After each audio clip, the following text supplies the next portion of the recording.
Hello friends, welcome back to the fourth module of our MOOCs course on the topic of fundamentals of nuclear power generation, and today we are going to continue our discussion on the topic of chain reactions in reactors. You were introduced to this topic of chain reaction during the previous lecture, and if we quickly revisit the content of the previous lecture, the importance of chain reaction were emphasized there. It is just one fission will not give you any kind of realistic power production, rather the neutrons which are produced from the fission reaction must induce fission to some neighboring nucleus as well, and then only we shall be able to sustain a continuous power production procedure, and that chain reaction therefore is extremely essential. However, it is as we have already seen, it is not as straightforward that just the neutrons coming out or getting produced from a fission reaction, all of them will be able to produce fission, a subsequent fission. Rather, they will go through several kinds of phenomenon, and accordingly there is very less chance that a neutron can cause a fission. In fact, that is just one of the several possibilities. So, to characterize that, we have you are introduced to the topic of multiplication factor and reactivity. Multiplication factor basically gives you the idea about the number of neutrons that are produced per unit neutrons absorbed in a reactor, and reactivity is defined by this relation, which is multiplication factor minus 1 divided by multiplication factor or effective multiplication factor. There are several factors on which this multiplication factor depends on. To understand that, we discussed about the neutron life cycle, like this picture was used for that. A freshly produced or introduced first neutron goes through several stages inside a nuclear reactor, like first is goes through first fission, which we can characterize using the first fission factor. Then it can undergo through a first neutron leakage. So, corresponding non-leakage probability can be identified with something like this. Then it goes through the moderation process, during which the first fission or rather first neutron gets converted to thermal neutron level, but several elements present inside a reactor, particularly uranium 238 has very high resonance absorption capability, that is the absorption peaks are extremely high in the resonance capture zone. Accordingly, some of the neutrons may get lost in the form of resonance absorption, and corresponding escape probability was identified or characterized in terms of small p. The newly produced thermal neutrons, then some of them can get leaked outside, which we shall be discussing very shortly, this leakage procedure or movement of neutrons, but corresponding non-leakage probability was identified as Pt or Pta sometimes to make it thermal. Then neutron will get absorbed, these thermal neutrons, whatever remains, whatever survives this leakage, they will get absorbed in the reactor. But there are not only fuel, but there can be several other elements also which are absorbing these thermal neutrons, like the moderator, the coolant itself, and several other elements which can be there, like the control elements, etc. So, our interest is to identify how much fraction of whatever getting absorbed is actually getting absorbed by the fuel. That was characterized by a thermal utilization factor small f, and then whatever factor that gets whatever fraction that gets absorbed by the fuel, that goes through or induces the thermal fission procedure. So, all of them again may not induce a thermal fission, because some of them may go through a non-fission capture process in the fuel itself, and finally, whatever we get back, that is characterized in terms of a thermal fission factor eta. So, all these 6 factors were introduced. Out of these, 2 of them are leakage characteristics, this Pf and Pt, and therefore, they depends upon the configuration of the reactor, but others they also depends upon the configuration of reactor plus fuel plus whatever other assemblies are there inside, etc. So, this particular very popular and very important relation was introduced, where k infinity on the left hand side represents the infinite multiplication factor. It is basically the multiplication factor for an infinite reactor, that means when there is no leakage. So, corresponding multiplication factor is given as a product of these 4 factors. So, that is why it is also called a 4 factor formula. Then we have discussed about the process of calculating all these 4 factors, and in between the role of reflectors are also mentioned to reduce or capture the leakage and reflect the neutrons back to the reactor. So, to start with, today we shall be first seeing one numerical example to see how we can calculate all these 4 factors in a real reactor situation, and also how can we use them to calculate the reactivity. So, this is the example problem that I have selected. Please read the problem carefully. Here the problem is to calculate the infinite multiplication factor and also reactivity for a reactor where we have a solution of uranyl sulfate. Now, remember, uranium is of course the fuel. Uranium 235 particularly is the fissile isotope which you would like to use for fission reaction, but uranium is also quite active chemical point of view, and therefore, the uranium that we introduce in the reactor, that is not pure uranium, that is rather more in form of some kind of compound like some oxides or carbonates, something like that. And here this problem uses a sulphate which is uranyl sulphate UO2SO4, and it is also immersed in heavy water. Heavy water, I have mentioned earlier, refers to the water where the hydrogen actually is deuterium, that is deuterium isotope. So, here you are having uranyl sulphate as one element. Inside uranyl sulphate molecule you have uranium isotopes or uranium nucleus, which is actually your fuel, and also you have heavy water. Heavy water is a very strong moderator. So, that will act as the moderator. The composition is also given. For every molecule of uranyl sulphate we have 1000 molecules of heavy water, and the fuel uranium can have different kinds of isotopes actually. So, here the fuel contains natural uranium, that is out of all the uranium isotopes present, only 0.715% is uranium 235, rest are uranium 238. So, we have to calculate the multiplication factor, the infinite multiplication factor. So, let us just revisit the mathematical relations that we have derived during last lecture. This is the thermal fission factor. Of course, it is defined as a ratio with in the numerator having the macroscopic fission cross section of the fuel. You have to remember there are several elements associated in this particular problem. Like, what are the elements? How many elements you can identify? One is the uranium, then second is oxygen, third is sulfur, and fourth is this heavy water. There is no need of separating D and O here, we can treat them as the same element or just a single element. But so we have 1, 2, 3 and 4, but is it correct? Probably something we are still missing, because uranium is not a single element, rather we can have two kinds of isotopes of uranium. One is uranium 235 and other is uranium 238. So, basically there are 5 different kinds of elements or isotopes that are involved in this particular problem. So, we need to know the characteristics of all these 5, but out of the 5 only one has fission cross section at the corresponding to whatever neutron level that we are dealing with. This problem actually concerns thermal neutrons. So, corresponding to thermal neutrons, only uranium 235 is the one that is having fission cross section. So, to calculate the fission thermal fission factor, in the numerator we need to use the macroscopic fission cross section of uranium 235 multiplied by, here nu is the average number of neutrons produced for fission for this uranium 235, divided by the total absorption cross section of the fuel.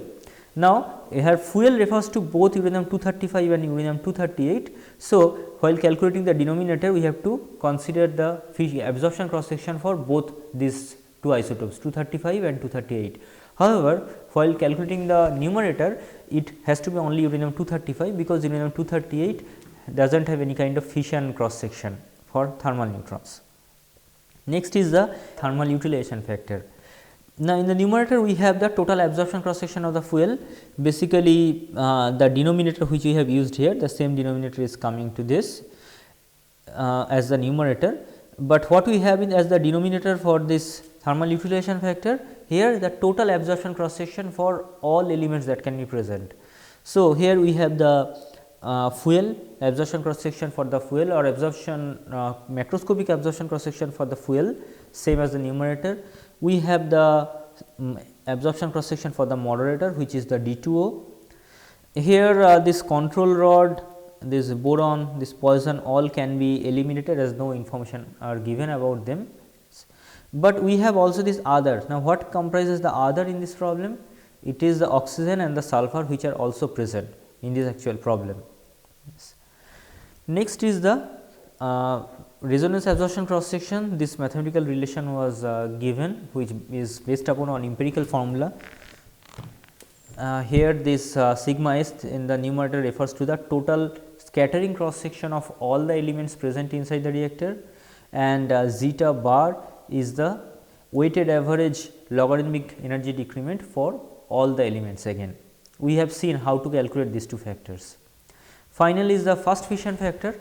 Now, what should be the value of first fission factor? It was mentioned earlier that when the moderator nuclei by fuel nuclei, that ratio is more than 50, we can neglect any kind of first fission and can take this first fission factor to be equal to 1.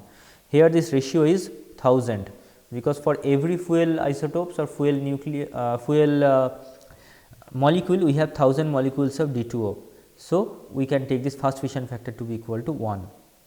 Now, we need to have several properties, that is all these cross section values that we need to know. Yes. So, these are the property information that are given to us. Atomic weight for all these elements are given, scattering cross section is given. For here both U235 and 238 are having the same scattering cross section. For the others they are given, D2O definitely have a much higher scattering cross section. Sigma c, that is the capture or non-fission absorption cross sections are given. Uranium 235 has a quite high, but very interesting that oxygen is value is 0 for oxygen, and for D2O it is also extremely small, almost negligible. So, deuterium is an excellent moderator, whereas the scattering cross section is quite high, its absorption cross section is negligible. Then we have the fission cross section. Of course, all these elements are non-fissionable for thermal neutrons. So, only uranium 235 is having the fission cross section, and correspondingly the average number of neutrons produced per fission is given for the same element. So, with these property values, now we have to solve this problem. That is, we have to basically calculate the values of all these 4 factors, because as we have derived in the last class, k infinity is equal to the product of this all 4 factors: the thermal fission factor, thermal utilization factor, resonance escape probability, and the first fission factor. So, we have to calculate all these 4 factors, and accordingly we shall be able to calculate this k infinity. And also, if our interest is to know the reactivity rho, that is in this case k infinity minus 1 by k infinity. Of course, the actual definition of reactivity uses in effective multiplication factor, but as no information is given about the leakage characteristics. So, we can take k effective to be equal to k infinity, or we can consider this problem to relate to some kind of infinite reactor. Now, another relation that we need to use, that is the zeta. This relation we have derived as a part of our third module. Once we know the atomic weight for any isotope, we can calculate, or mass number for any isotope, we can calculate the zeta for this. So, now we expand the table. Here the same table from the previous slide I have taken, those written in black were the information given to us, but those in blue that we have newly calculated. I have calculated this for you, and I have filled up the table, but let us explain one by one. First is N. N refers to the number of isotopes for that particular element or particular compound present for every molecule of the fuel. So, for every molecule of the fuel, we know our fuel is UO2SO4, or we have UO2SO4 and D2O.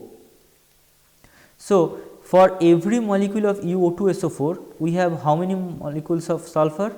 Just 1, and for oxygen, that is 2 plus 4, that is 6, and it is also given for every molecules of UO2SO4, we have 1000 molecules of heavy water. So, that is 1000.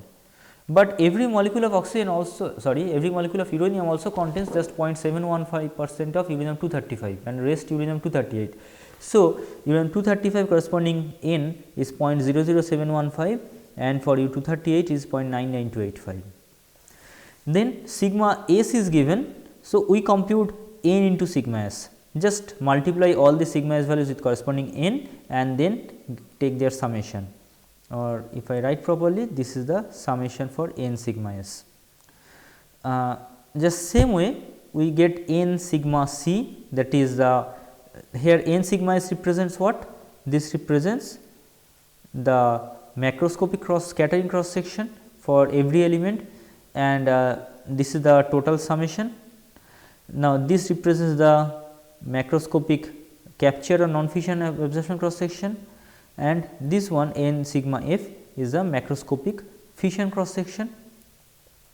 So, we have calculated using the microscopic cross section values and value of n, we have calculated the macroscopic cross sections for scattering, capture and fission. Next is zeta. The relation is already given. For this, the value of zeta we can compute for all these elements. Apart from D2O, the value of zeta for D2O actually is given in the problem statement, because this particular relation here A refers to the atom mass number of any isotope, and hence we can calculate it only for a single element, but not for a compound like heavy water. So, this value of 0.509, that has to be given in the problem. Here we can assume it to be given, and once we have evaluated the zeta value for all the elements, we calculate n sigma s into zeta for all of them, and again we take a summation of that. So, once we have all of them, now you have to calculate the 4 factors. First is the eta, the thermal fission factor. So, how to calculate thermal fission factor? We know it is a ratio. In the numerator, what we have? Average number of neutrons produced for fission. Now, it was given in the previous slide. It is 2.42 for uranium 235 multiplied by total macroscopic fission cross section for that fuel, which is this particular thing. So, that will come here.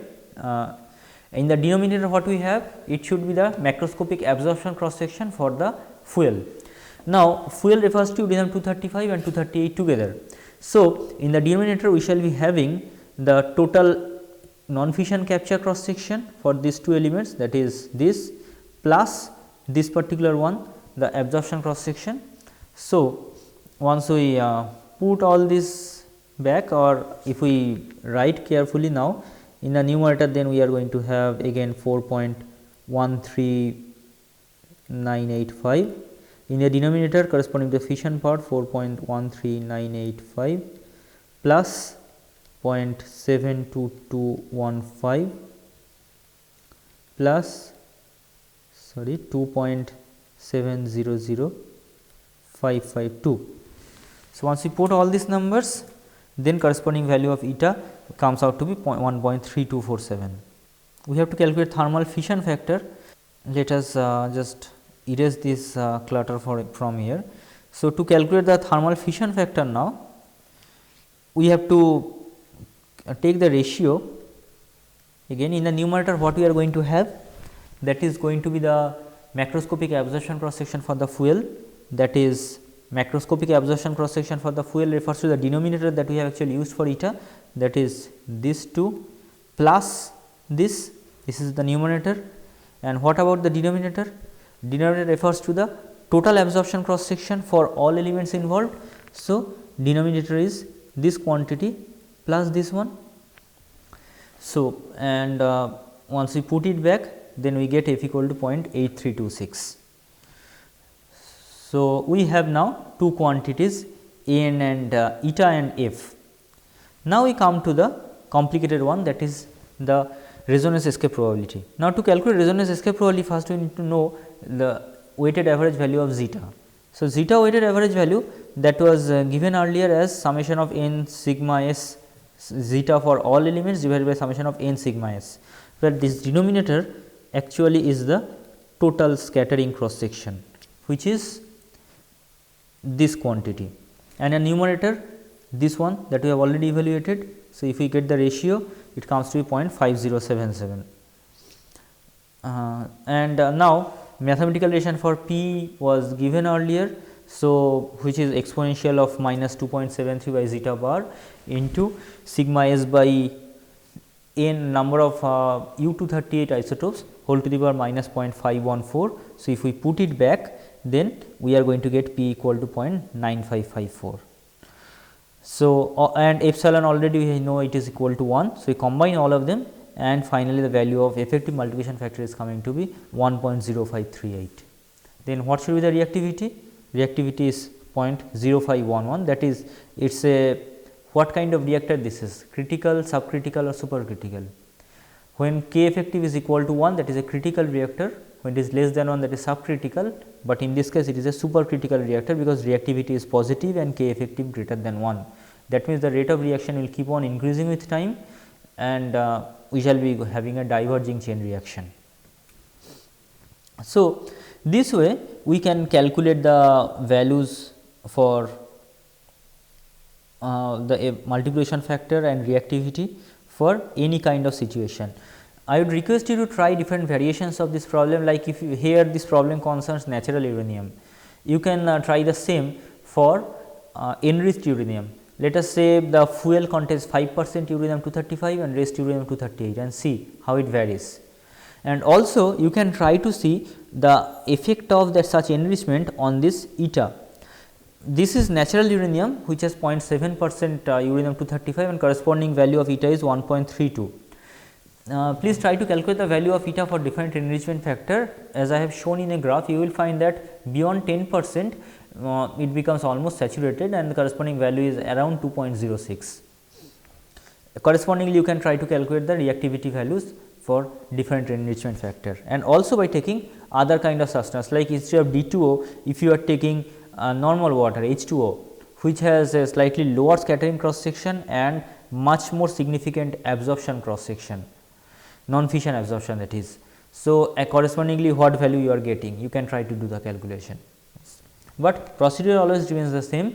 When whatever data are given to you, you always try to compute the macroscopic values and take their summations, like the macroscopic scattering cross section its summation, the capture cross section, fission cross section. Generally there will be only a single element for fission, but you may encounter problem where you have both uranium-235 and plutonium-239, then not one, but there will be two fissile isotopes, and so the fission cross section will be having contributions from both. You also need to compute this summation of n sigma is zeta, and of course, you need to compute the values of all these zetas. Using this, we can finally compute all the values of effective multiplication factor and the reactivity. Now, this is a problem that was evaluated as neglecting any variation in the neutron flux. That is, while we evaluated the expressions for this F suppose or say eta, we have considered, say let us take the example for eta. While writing this, we have neglected any kind of effect of the beam intensity of neutron. That is, we have assumed the beam intensity of neutron that is incident on uranium-235 and uranium-238 part are identical. And much more strikingly, for calculating this thermal utilization factor, we have considered this intensity to be equal for all elements like moderator, coolant, etc. But practical reactors may not be having that scenario, rather neutron flux can vary significantly over a reactor, even in case of a homogeneous reactor. So, let us discuss about neutron flux and corresponding interaction. If we just if you can just go back to the second module that we discussed, there we have defined the reaction rate to be proportional to several components, and accordingly we have found the reaction rate was to be equal to sigma into the neutron beam intensity into the number of neutrons into volume, if say R represents the reaction rate. And if our interest is to know the reaction rate per unit volume, then it was something like this. Correspondingly, it was also mentioned, it was I into capital sigma, because nuclear density and microscopic cross section, their product is the macroscopic cross section. Here this I refers to the intensity of neutron beam, but as we are talking about the variation of neutron flux inside this reactor, instead of I, quite often another symbol is used, which we shall be seeing shortly. But the issue is that while writing that simplistic expression, the variation in the beam intensity was neglected, but let us try to get a more involved expression now. Let us assume a monochromatic beam of neutron. Monochromatic refers to all the neutrons are having more or less the same energy, or the energy of the neutrons are confined within a very narrow band, so that they can be viewed to be almost a single energy. Then correspondingly Ne refers to the neutron density per unit energy, and NEDE, this product then represents the total number of neutrons per unit volume which are having energy within the small band of E to E plus DE. So, NEDE represents the neutron density at this particular energy level. Sigma T E is the macroscopic total cross section at that energy level, because you have to remember that cross section varies with energy. So, it will also it is also dependent on the energy. And finally, the velocity of this neutron, velocity being directly related to kinetic energy. So, it is also going to vary with the energy level. Then once we have specified one energy level E, or maybe we have considered a very small energy band across this E of thickness dE, then the total number of interactions that we are expecting to have per unit volume is given by this expression, or this N into V can be combined into something called neutron flux per unit energy. This is actually identical to that symbol I that we are using earlier, but generally phi is a more common symbol and I is more used to characterize the intensity of neutron beam that is incident on some kind of surface, like we have an artificial source of neutron and we are producing neutron there, that neutrons are striking some targets. But here we are talking about the movement of neutron inside a medium. So, it is more convenient to use the classical symbol phi. So, phi E refers to the neutron flux at that particular energy level. But neutron energy varies strongly with or the fraction of the neutron which are appearing at a certain energy will vary strongly with the energy. Like you can see from this diagram, at this particular energy band the neutron density is quite high, whereas at level somewhere here the neutron density is quite low. So, with the energy level both neutron density and accordingly the cross section and velocity also varies, and hence to get an idea about the total cross section that is happening over this entire band starting from this 0 energy level to some extremely high energy level up to infinite, then we need to integrate this equation from 0 to infinity, and this is what is the total rate of interaction per unit volume we are going to have. So, here this sigma T refers to the total macroscopic cross section corresponding to a particular energy level. Similarly, this phi is also the neutron flux at a particular energy level, and both are strong functions of energy, neutron energy that is, and if we know their nature, then we can of course evaluate this integral. Quite often instead of calculating the total interactions, our interest is to know about any particular interaction. Like say if we are dealing with a moderator, our primary interest is to know how many collisions will be required for a fast neutron to slow down to the thermal neutron level, and hence our major interest is to know the rate of scattering collisions or scattering interactions. So, we can just replace this subscript of this total cross section and use the corresponding subscript, and we can get the corresponding rate of interaction. Like for scattering, we need to consider the scattering cross section. Similarly, if our interest is to know the absorption, total absorption, that is, we need to consider the absorption cross section. And quite often nowadays with the advent of computers, we always like to go for digital techniques. So, instead of going for a continuous integration, like if we want to evaluate this particular integral, we need to know the energy relation, or we need to know how sigma A and phi both are depending on energy. But quite often numerical approaches are used. Numerical approach refers to this total domain of energy starting from here to this is being divided into several small elements. Like we take several small elements, each of some constant or varying thickness. So, this is the thickness of one element, and to know the value of this interaction at that, we can always multiply the thickness of the element with the cross section at that location and phi at that location, and then we can sum that product up for all such elements present in the domain to get the total rate of interaction. So, once we know the rate of interaction, then we need to define something called the mean free path. But now, rate of interaction, whenever there is an interaction, of course, a neutron goes out of the package, and therefore, there will be a change in the neutron flux as well. We can equate these two factors to get some kind of balance, that is rate of interaction should be equal to the rate of change in the neutron flux multiplied by the cross section area. Let us consider some elemental area something like this. This area is A,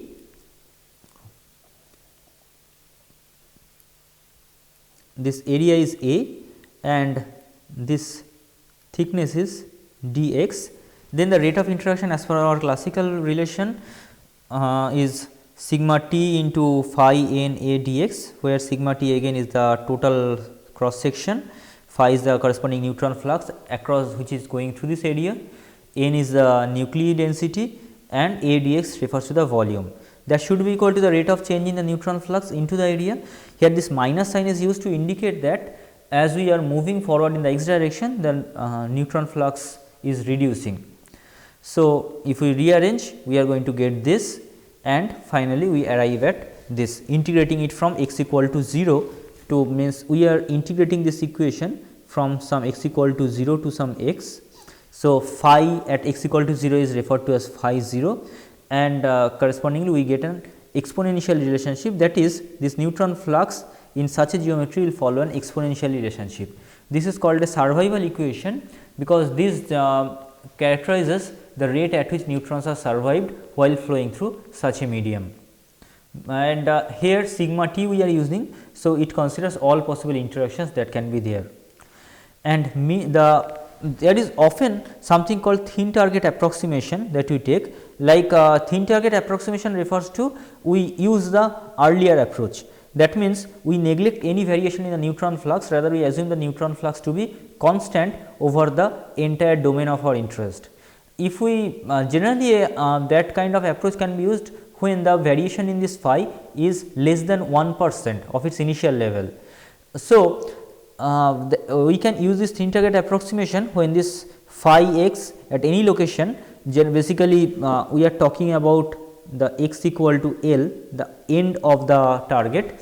At this location, the value of phi is within 99% of the initial value. And so, if we rearrange the term, that gives a criteria of this sigma t into L should be less than 0.01. That is, when this criterion is satisfied, we can go for this thin target approximation. That means, we can neglect any kind of variation in the value of phi and we can assume it to be constant everywhere in our target nuclei. Now, mean free path is defined as the average distance travelled by neutron without any kind of interaction. That is, once a neutron enters a medium, of course, different neutrons will interact differently with the neighboring molecules or neighboring nuclei, and accordingly the travel distance will be different for different neutrons. But mean free path defines the average distance travelled by a neutron without any such kind of interaction, and hence this is defined as lambda is the symbol that we commonly use, and using the symbol lambda we can define it as 1 by phi naught into integration x equal to 0 to infinity x d phi. If we put the expression for phi that like this particular survival equation, then we can simplify it to this, and finally lambda coming to be the reciprocal of sigma t. That is, the mean free path is found to be reciprocal of the total macroscopic cross section. Instead of going for the total approach or all kind of interaction, we can make it specific to all any particular interaction as well. Accordingly, we can define a lambda s, that is scattering mean free path, lambda a absorption mean free path, and even a fission mean free path as well. All of them will be reciprocal to the corresponding macroscopic cross section. Like if our interest is to know the lambda a, that is absorption mean free path, that is the average distance travelled by neutron before it will get absorbed in the medium, that will be one reciprocal to absorption cross section, macroscopic absorption cross section. Now, when the value of this absorption cross section is extremely high, or I should say when the value of this absorption cross section is extremely high, the value of this mean free path corresponding lambda a is definitely much lower, and accordingly most of the neutrons may get absorbed in the surface only before going into the interior of the medium. But this concept of mean free path is a very important one, and once we have the data available about the cross section, we can calculate all kinds of mean free path. But there is another mean free path which is often defined, that is called the transport mean free path. Transport mean free path refers to the average distance travelled by neutron in its original direction after infinite number of scattering collisions. Let us look at this diagram. Say this is the point from where the neutron is entering the medium. So, before it encounters any kind of scattering interaction, it is likely to travel lambda s distance, lambda s being the scattering mean free path. So, here it will be encountering on an average, this is the location where it will be encountering the first scattering location, scattering interaction, and hence it will get scattered by some angle. Then if this angle is psi, then it will encounter again following this particular line, it is likely to travel lambda s amount of distance, and hence after it has travelled lambda s into mu bar distance, it will encounter another scattering collision here, and this will keep on continuing.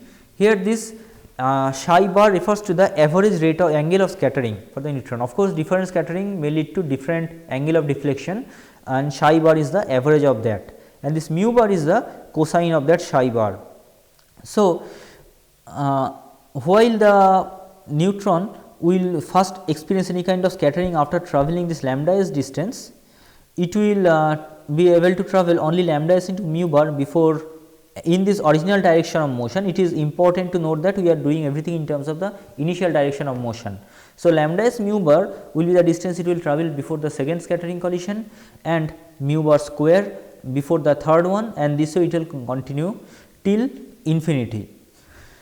And this mu bar, something that is beyond us, but statistically it can prove that mu bar is actually 2 by 3 into area, 3 into A, where A is the mass number of the target nucleus, which is or the moderator nucleus, with which is inducing the scattering.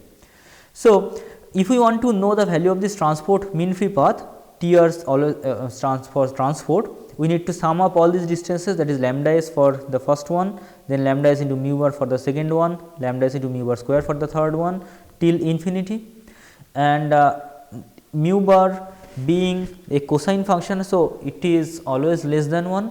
So, this infinite series can be combined into lambda s into 1 upon mu bar, or lambda s being the reciprocal of sigma s, that is macroscopic scattering cross section. We can write this particular thing, that transport mean free path is equal to the reciprocal of means scattering macroscopic scattering cross section into 1 minus mu bar.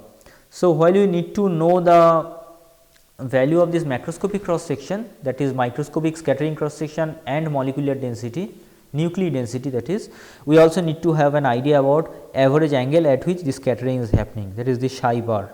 Of course, this formula is valid neglecting any kind of absorption in the medium, that is, we are considering the neutron to go through only scattering cross section, but if neutron is present, this distance will be not the same, rather this distance will be slightly lesser depending upon the value of other cross sections. So, with significant absorption is present, this is another relation that can be derived, where lambda transpose becomes equal lambda transport becomes equal to the reciprocal of total macroscopic cross section minus mu bar into scattering cross section, and we can do this calculation, we can found a relationship between the two as well. Next, we have the diffusion of neutron. This is related to the leakage of neutron that we are talking about.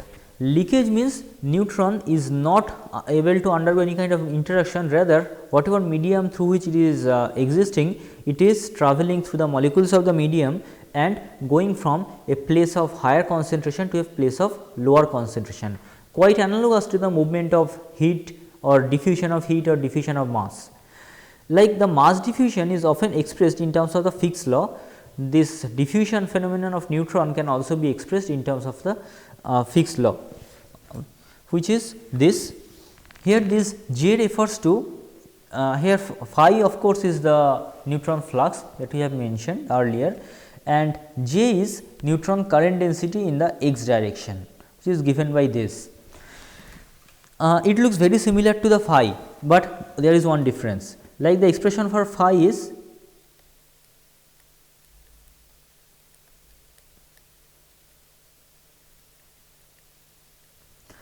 where it looks similar, but here this v is actually speed, that is a scalar quantity. Accordingly, neutron flux phi is also a scalar quantity, but the v here in the definition of current density is a vector quantity, because it considers the direction of that velocity vector.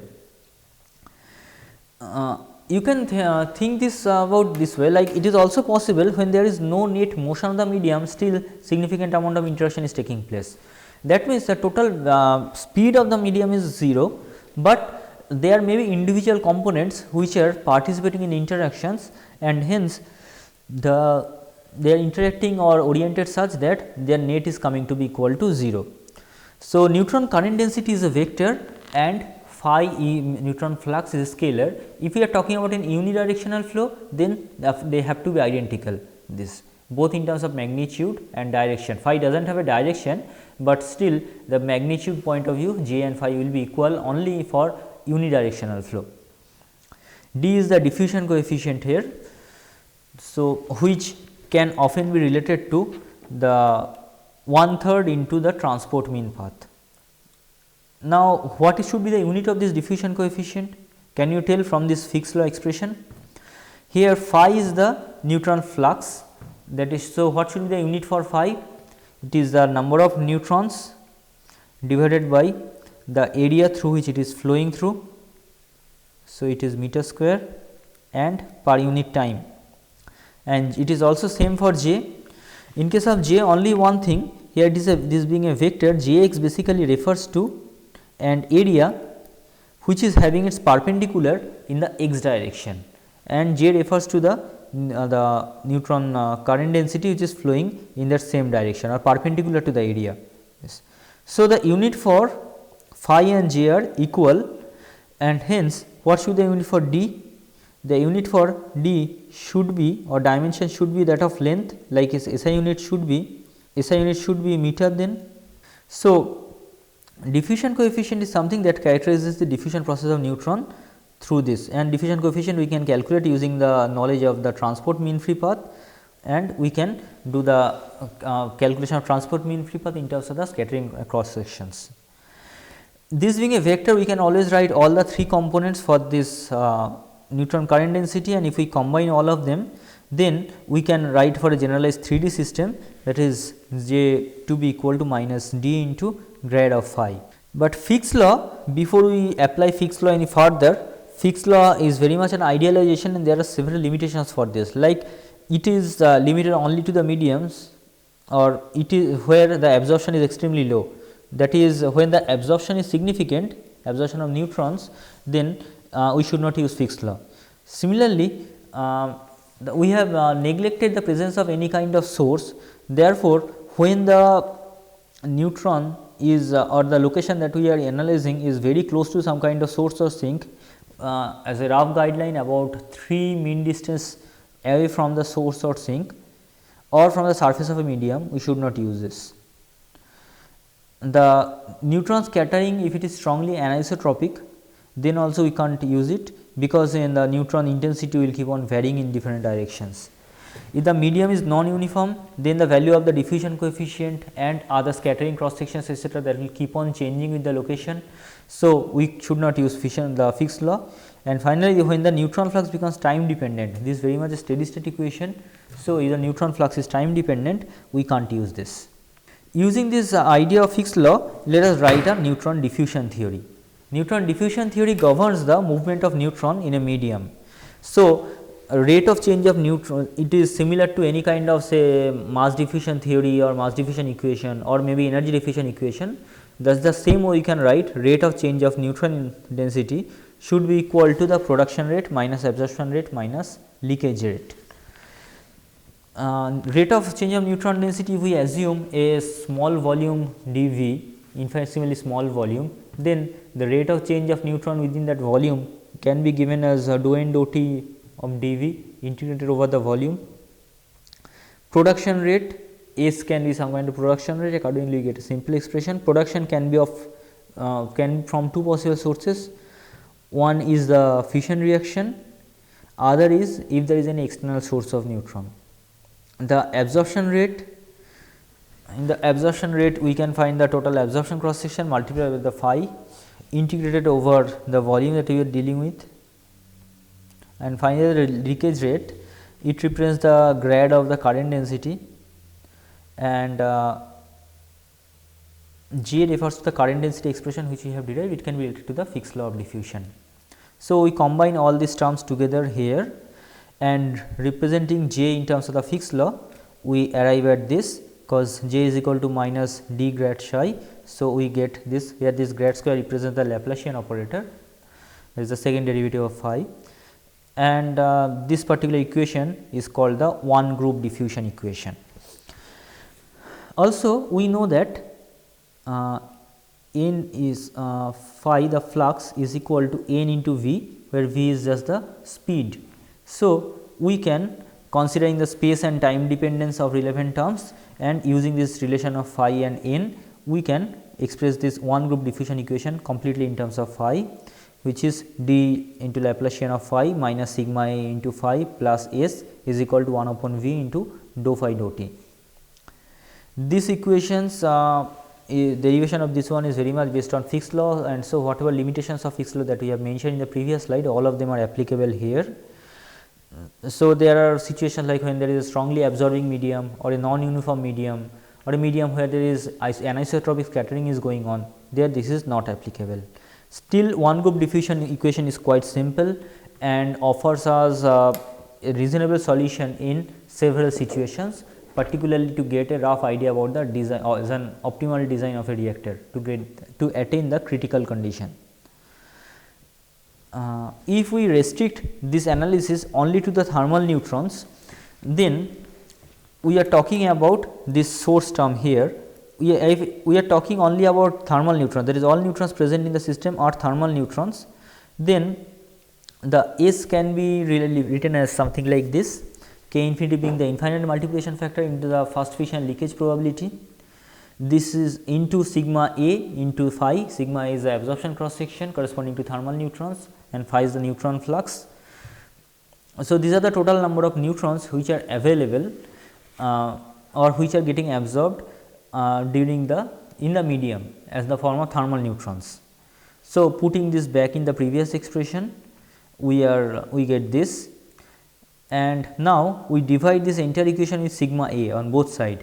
Then here we are having one v into sigma in the denominator, and the epsilon related terms they are combined into this, and we are writing L square as d upon sigma A, or d nearly being the 1 by 3 of into sigma s. So, this is L square. This L is called a diffusion length, a very important parameter in reactor design point of view. Importance of this one we shall be discussing in the next lecture.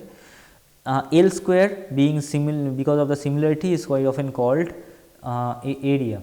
Like what should be the unit of this L or L square? What is the unit of D? Unit of D is meter or length. So, SI unit of D is meter, as we have seen in the previous slide. What is the unit of macroscopic cross section? SI unit is meter inverse. Accordingly, unit for L square is meter square and L is meter. So, that is why you use the term L, we use L as length, or we define it as a diffusion length, and L square quite often called a diffusion area, as this dimension is of area. Now, we move forward with this, and we have divided this entire equation by L square now to get reduced to this form, and finally, we replace the two right hand terms with Bg square and Bm square. Here Bm square is equal to this particular quantity and Bg square is minus of this particular quantity. They are called buckling. Bm square is called material buckling, as it is a function of material composition only, and Bg square is called geometrical buckling because it is a function of geometry. Values of both these buckling parameters are very important while designing any reactor shape. If we consider steady state, if we want to attain a critical condition, that means K effective should be equal to 1 or reactivity should be equal to 0, and the rate of reaction should remain constant over a long period of time. Now, to ensure a stable reaction, dou phi dou t is equal to 0. If we put it in the previous expression, that is here, then what we are going to get is Bg square is equal to Bm square is equal to say B square, which is called the buckling parameter. Considering Bm square equal to B square, we get k infinity to Pf by 1 plus L square B square is equal to 1. Accordingly, we can define an effective multiplication factor, effective thermal multiplication factor, as we can define an effective multiplication factor by separating out this k infinity and Pf from this expression, and whatever remaining we can call it Pth or just Pt, because I think earlier we have used the term Pth. So, neglect this earlier we have used Pt, so neglect this H here and let us continue with Pt only. So, here this Pth or Pt is a thermal neutron non-leakage probability and is 1 upon 1 plus L square plus B square. And if we take the second part of this particular equation, then we get Bg square is equal to B square, and rearranging Laplacian of phi plus B square phi equal to 0. This equation seems familiar. Have you seen it anywhere else? It looks very similar to the heat diffusion equation, and hence its solution procedure is also quite similar to that. But there are boundary conditions, separate kind of boundary conditions which we must take into consideration while solving this. So, once we have a properly defined boundary condition, we can solve for this particular equation and get an idea about the nuclear reactor behavior or how to design a reactor. So, in the next lecture, we shall be trying to see or trying to subject this particular equation to different kind of situations and see the corresponding solutions, and we shall be defining the importance of this diffusion length probably. So, thanks for your attention today, and we shall be seeing in the next lecture.